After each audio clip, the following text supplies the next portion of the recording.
Hello everyone, আজকের দিনটা ছিল 22শে আগস্ট, আমার প্রথম পরীক্ষা CC14। তো আমি প্রিপারেশান স্টার্ট করেছিলাম 21শে আগস্ট রাত থেকে। তো এই যে অভ্যাসটা আমার শুরু হয়েছে সেটা হলো কলেজ থেকে। তখন প্রথম 2 বছর আমরা অনলাইনে পরীক্ষা দিয়েছিলাম, তো তারপর থেকে পড়ার প্রতি ঝোঁকটা অনেকটা কমে গেছিলো। তো এইভাবেই চলছে আমার। ইয়াদি, কেমন টেনশন?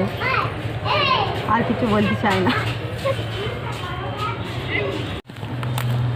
এই সেমিস্টারে আমার কাছে কিছু নাই।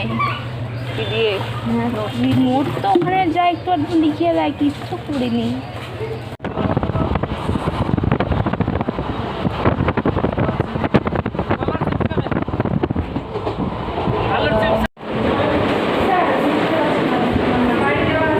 তো আমি যখন ভবিষ্যতে ভিডিওটা দেখব তখনকার জন্য আমি বলে রাখি যে হ্যাঁ, খুব একটা খারাপ পরীক্ষা তুই দিসনি সেই দিন, আর খুব একটা ভালোও দিসনি, পাস করার মতো হয়ে গেছে। তো all the best for your result bro.